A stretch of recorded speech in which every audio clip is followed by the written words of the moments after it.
Students, I am going to explain the another application of the Gauss's theorem, that is the to find the field, electric field due to uniformly charged infinite plane sheet.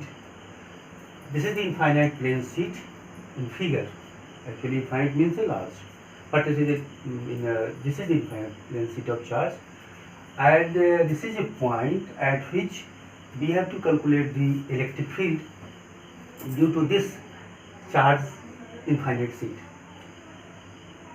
For this, you have to assume a Gaussian surface, and that Gaussian surface should be symmetrical for the mathematical uh, to ease the mathematics.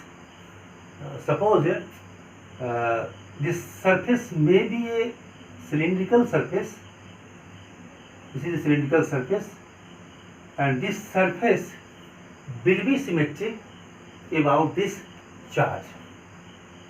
Now I am going to explain how to symmetric this, because at this point the electric field this is in this direction, because this will cancel out, and at this point the electric field in this direction, and at all these points electric field in this direction, this direction, this direction, so symmetry. And this is a point at which we have to calculate the electric field, and this point is on the surface of this cylindrical Gaussian surface. So at first, to use the Gauss's theorem, first you have to write the total flux passing through this Gaussian surface. So there are three surfaces. One is the two flat surface, and this surface is curved surface. So for the curved surface, suppose this is the small area, the area vector is ds, and electric field in this direction, and the angle between the area vector and electric field is 90 degree. So flux through curved surface is EDS cos 90, and it is equal to 0. And for this surface, this is the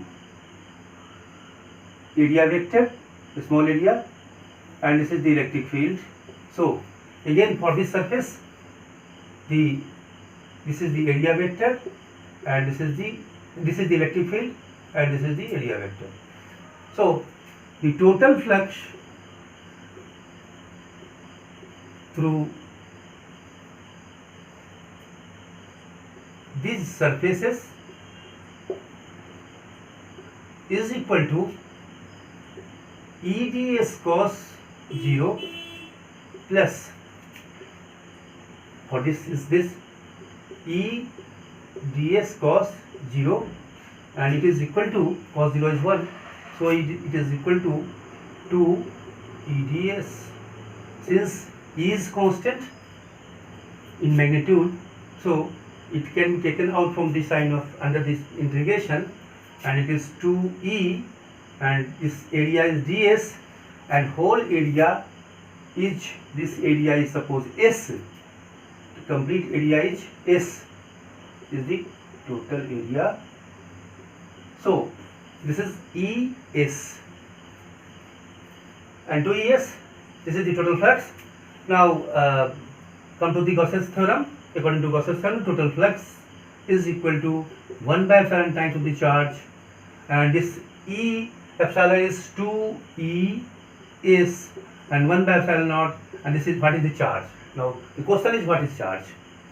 Since charge is distributed uniformly through this sheet, so if the sigma is a term which represents the surface charge density, and it is charge per unit area. So it is sigma, means by multiplying this sigma to the area, we will get the charge of a particular area. So for this area, what will be the charge? Because this area of the sheet will be enclosed by the cylinder.